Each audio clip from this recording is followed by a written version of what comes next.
Definition. Anybody have a clue? Genre. Besides being an annoying French word, what do you understand it to mean? Sydney. I love it. So far, out of 2 honors classes, 2 for 2 on an excellent response to that question.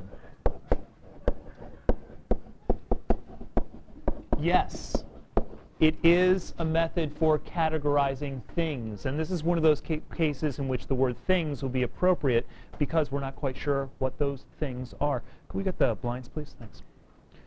Any other information about how do we categorize things? Yes. Qualities. Certain qualities. All right, we have enough general and relatively vague definition. Can we have some examples, maybe provide some evidence? Comedy. Okay, so what are you categorizing? No, I mean, you're going to work on movies, you're going to work on television, you're going to work on literature? What do you want to work with, Nora? Let's work with movies, one of my favorites. So we're talking about comedies. More. Thrillers. More. Romance. Ian? Tragedies. It's actually relatively uncommon in film, but you'll see them. Action. Michael? Drama. Connor? Yeah. Romantic comedy.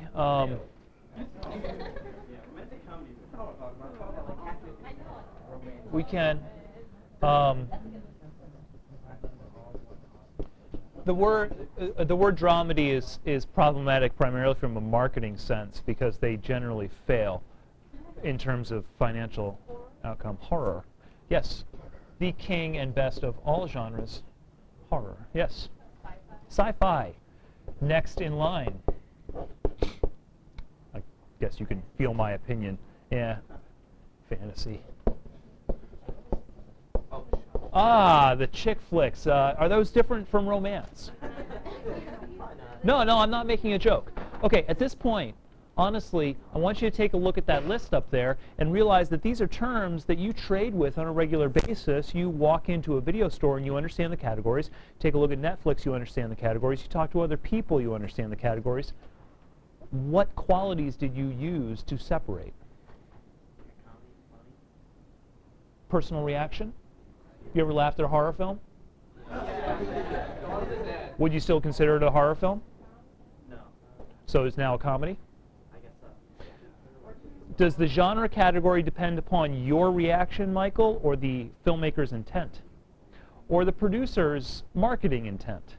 See, these are all questions that now you're thinking, oh, wait a minute, hold on, where am I coming with this? So if you watch something like Paranormal Activity. Okay, let's take that. You take a look at Paranormal Activity and you laugh, and you think, man, that's funny. Final Destination, and you laugh. But then you say, hey, guess what? I'm running a Blockbuster Video, and I will categorize this in the comedy section. Yeah, expect your business to fail, because that doesn't seem to work with the audience. Now, a number of questions come up on how we're categorizing these. Kristen, I think you had your hand up also. Your reaction. We could talk about content. We could talk about conventions. We could talk about plot structure. We could talk about different sorts of actors that are commonly associated with different kinds of genres. We could talk about marketing campaigns and audience demographics. We could talk about any one of a number of qualities of these products that throw them into one category over another. We could also talk about problem examples that seem to belong in one category and another at the same time. Those of you reading Merchant of Venice are reading what scholars consider one of Shakespeare's problem plays, because even though it's technically a comedy, a lot of them say it has strong hallmarks of tragedy to it. But of course, we're talking about this. We need to be talking about this. Shakespeare's formulaic. Shakespeare repeats himself. Shakespeare obeys certain rules and laws of drama, and he has borrowed those rules and laws of drama from the dramatists and theorists and philosophers before him. Yes, I mean Aristotle. Shakespeare has stolen almost every idea that he's ever put in writing from other writers, from Greek myth, from his inherited culture. So you might sit there saying, well, why would we continue to read him if he's just a thief? Because he has taken those ideas and represented them in ways that are infinitely richer and more profound than anybody else placed those ideas before. The depth and complexity with which he sketches those ideas is unparalleled. But he still obeys rules, and he still follows them, especially when it comes to genre. Now it's time for the boring lecture portion of the day. Let's learn the different genre titles. First of all, you have what you read last year. What's that? I know, but what genre? Tragedy. You're right, and Romeo and Juliet was your example. So we have Romeo and Juliet. Anybody know any other Shakespearean tragedies? Hamlet. Vying for attention as number one. Some people say that's the best. A group of people say there's another one that's the best. What others do you know? Macbeth. Keep calling them out. Othello. Any more? That's it. Oh, sad. More? Gretchen? King Lear. Yes, that is. Some people say King Lear is his finest tragedy, finest play. Some people say Hamlet. I find that Hamlet works better with a younger audience. King Lear works better with an older audience. King Lear is about an old guy dealing with his kids, and Hamlet's about a young guy dealing with his parents. So, but they're both profound. Romeo and Juliet, Hamlet, King Lear.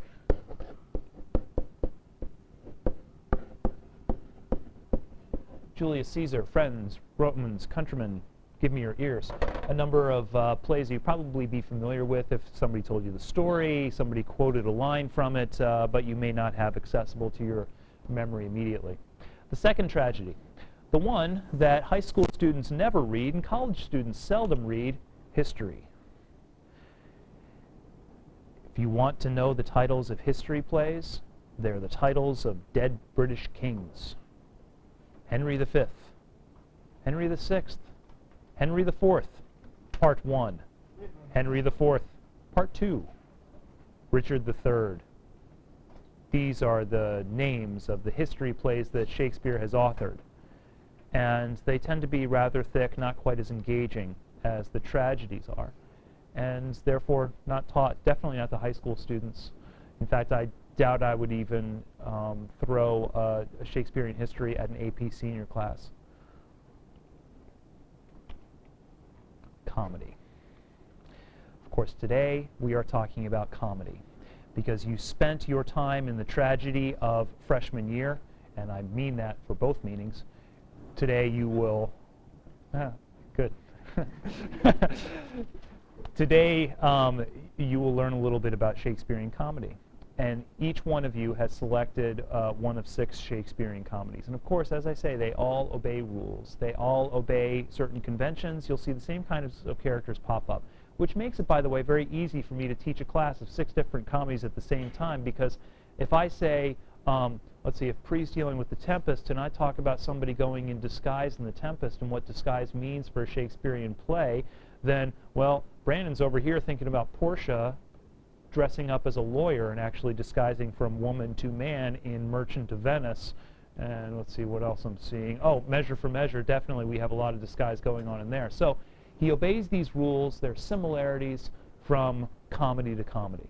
Today's a little bit about learning some of them. First of all, let's look at tragedy. Tragedy is pretty easy. It's a play which results in death.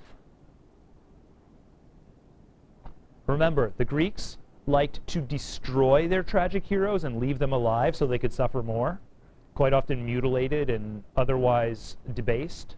However, Shakespeare likes to kill his tragic heroes, and usually everybody within a 10-foot radius of the tragic hero.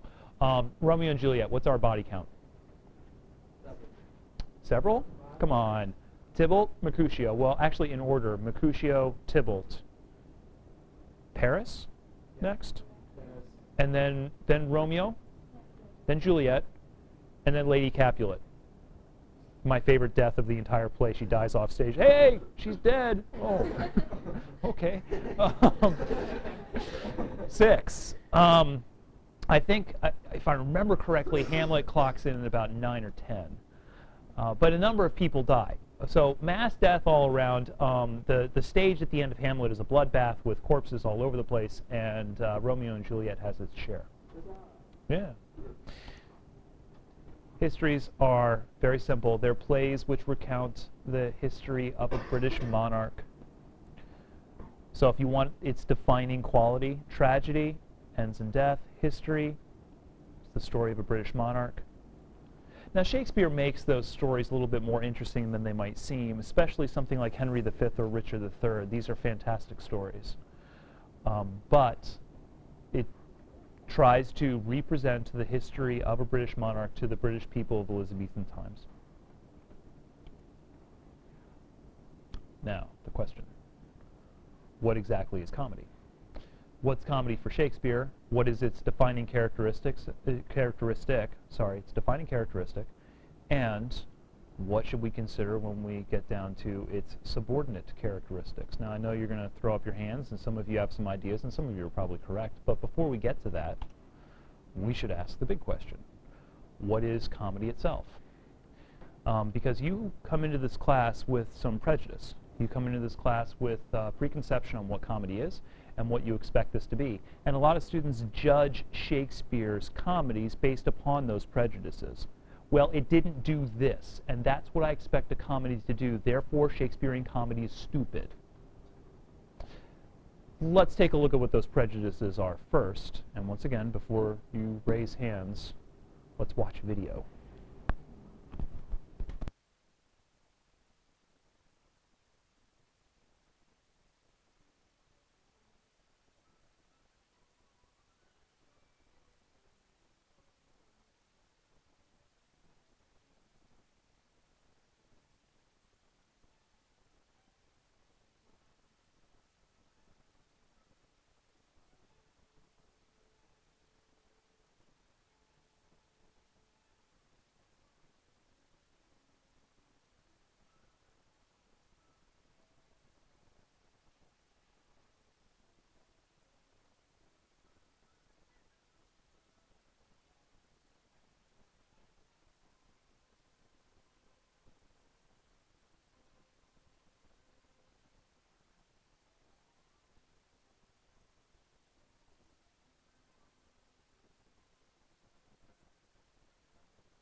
Okay, so I'm always very pleased that out of all of those little jokes, some of them get no laughs, some of them get little laughs, but always the biggest laugh is the penis joke.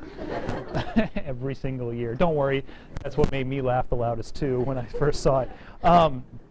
So obviously you walk into this class with the prejudice that comedy is there to make you laugh. And Michael answers that when he discusses why he divided genres the way he did with film in the beginning of the lecture. So I'm looking specifically at my reaction. What makes me laugh?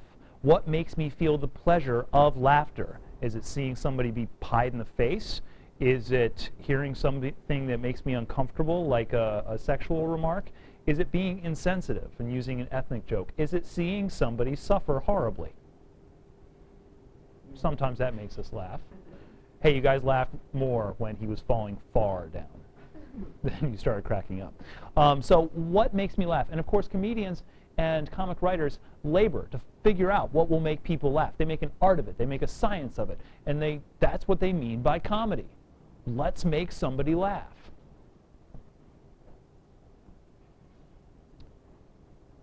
What does Shakespeare mean by comedy, though? If we have a play which results in death, a play which recounts the history of a British monarch, what do you think the defining characteristic of comedy will be?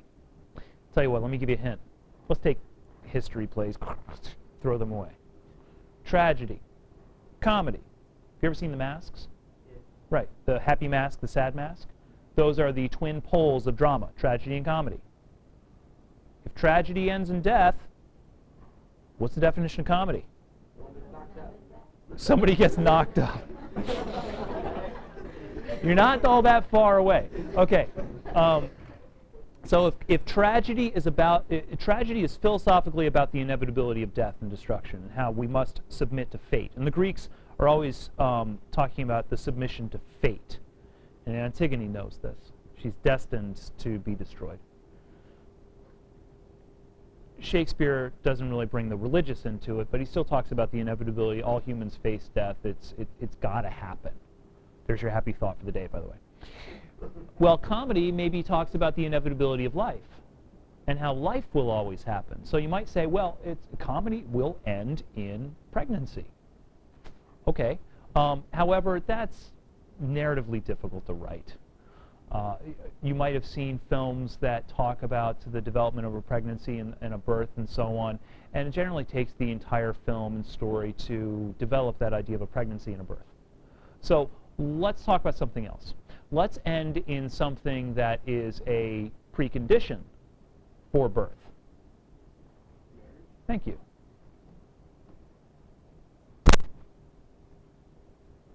A play which results in marriage. Now, if this were anybody but Michael answering, some of you may have said, well, it must end in sex then. No. This, in the Elizabethan culture, we'd be talking about the precondition for birth being marriage. You must have a normal, sanctified, heterosexual union in order for life to take place for birth. So, marriage is the culminating plot event of a Shakespearean comedy. And quite often, it's not a single marriage. Usually, we see multiple marriages. Shakespeare likes multiple deaths and tragedy. Why not have multiple marriages? Let's see, Merchant of Venice, 3 marriages in that play. Measure for Measure, we have a definite 1, 2. We have a definite 2 and a possible 3rd. Let's see, Midsummer Night's Dream, 1, 2. We have 3 marriages and 1 marriage that was troubled, renewed. So we have multiple marriages at the end of comedy. That's what ends it. But of course, there's a little bit more to it than that. So let's talk about how we get to that point. Let's talk about the pattern of the story, how we end with Act 5, all the marriages. What happens up to that point?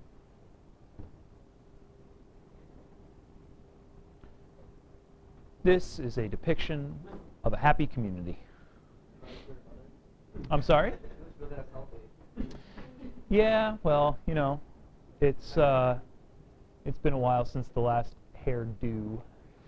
I was wondering why her body she has some serious weight problem. She's anorexic in all the wrong parts.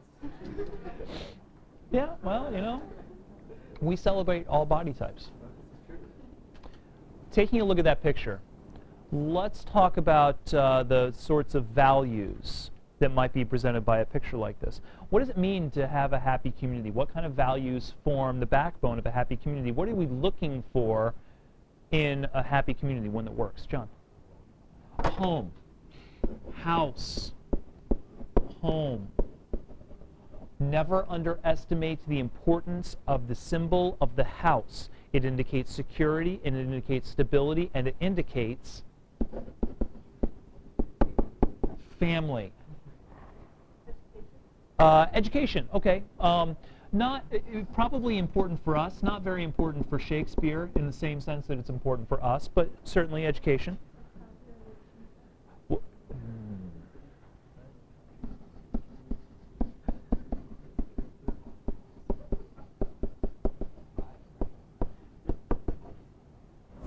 Sydney. Children, yes. Procreation. Keep everything going.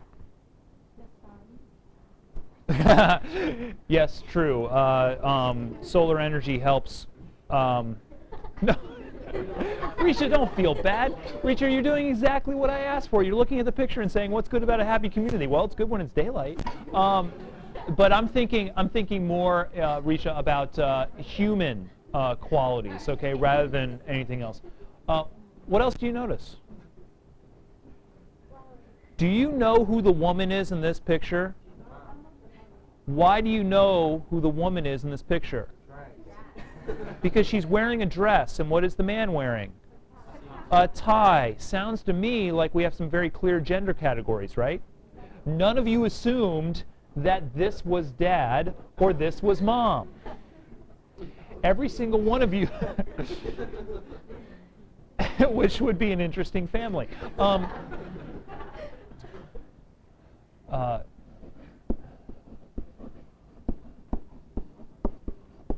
Looking at gender roles. Now, I want to pause there for a moment, because we should also notice that if this is woman and this is man, what else are we reaffirming about a happy community?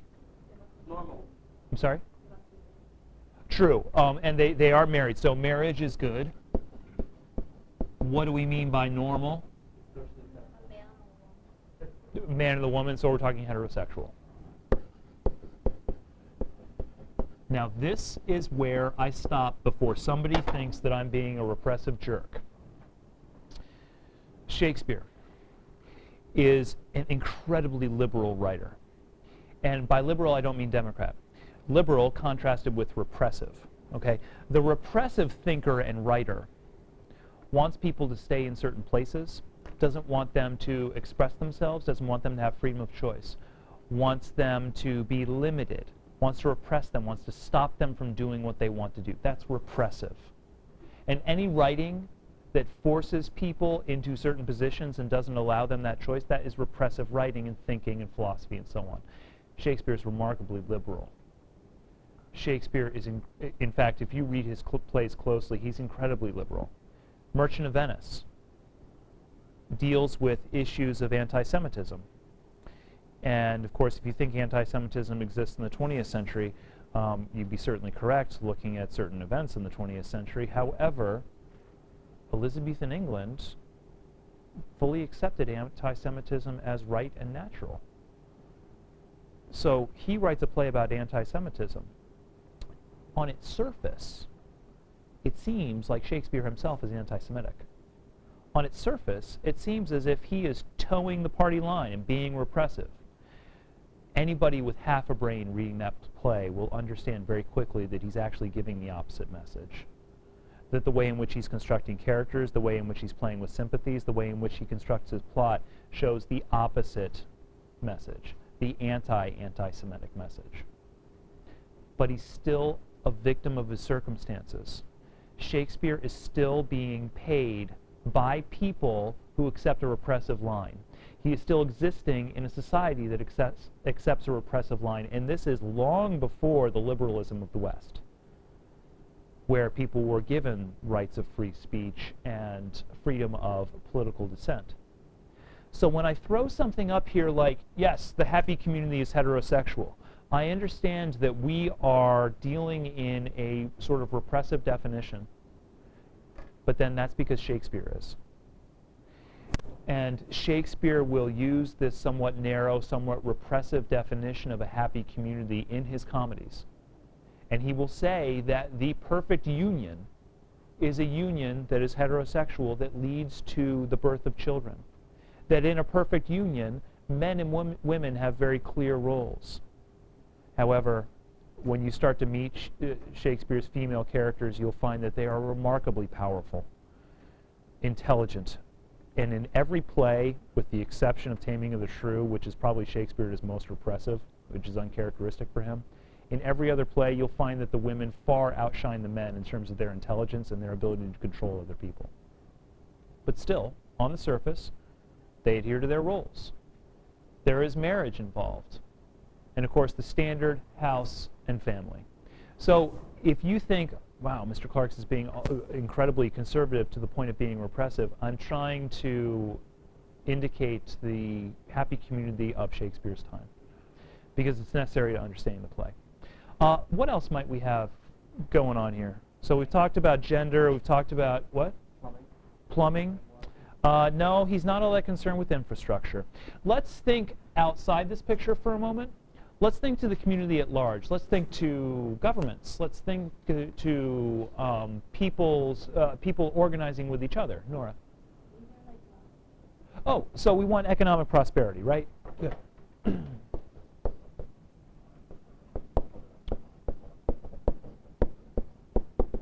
We don't want people to suffer unnecessarily. But not any crime. Oh, good. So we want something to be safe from crime. And often Shakespeare would not necessarily depict this as an internal social problem, but as an external invasion from other nations. So we want safety both from internal and especially external invasion. What do we want out of our government? Freedoms? I'm not sure if that's all that Elizabethan. They don't have the concept of civil liberties that we have. Oh, we do want protection, so that comes into this safety issue, and we want to, oh, that was a nice Y. We want to make sure that the government protects us, but what do we want out of our monarch? What do we want out of our king? Leader. We want strength. That's good. In Measure for Measure, you will see that the Duke, who opens the play, is actually a very weak leader, and that's a problem. So we do want let's see, strong government. What else do we want out of our king? Why do we dislike certain autocrats? They're dictators. They do not recognize equality, and that means that they do not recognize what we need out of our government, which is justice, fairness. We also need a certain good degree of mercy. The best judge is that judge which balances fairness and mercy, justice and mercy. And Merchant of Venice is in large part about this. So is Measure for Measure. These are qualities of a happy community, qualities of a stable community, qualities of a community that is working efficiently. And what Shakespeare will do in Act 1 of every single one of your plays is break one of these qualities. And the entire play will be about restoring it.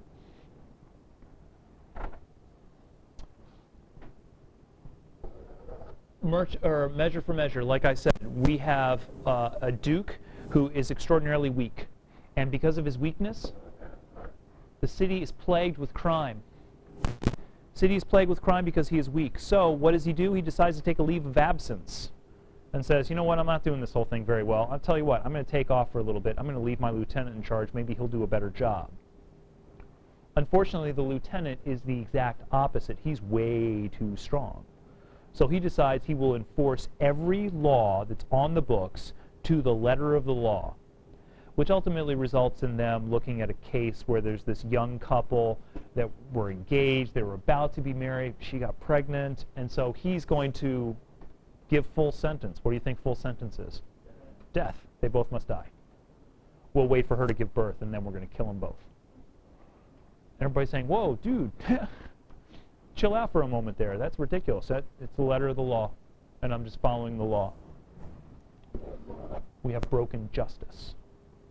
In the beginning of Merchant of Venice, we have issues Merchant of Venice. We have problems with economic prosperity because somebody's investment is out to sea, it's being endangered, his friend is penniless, so he must go to basically a loan shark for some money. And of course that loan shark has a problem with justice and mercy. He doesn't understand them. So those qualities of our happy community are broken. At the beginning of Twelfth Night, a family is torn asunder. The brother and sister have just lost their father, and then they experience a shipwreck which separates them.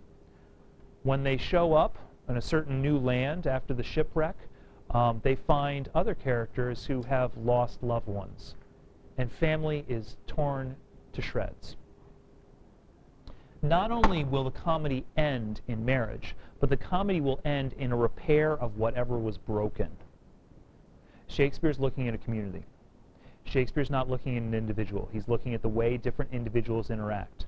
Comedies do not focus on individuals, they focus on communities. The comedies of Shakespeare often include a cast of important characters.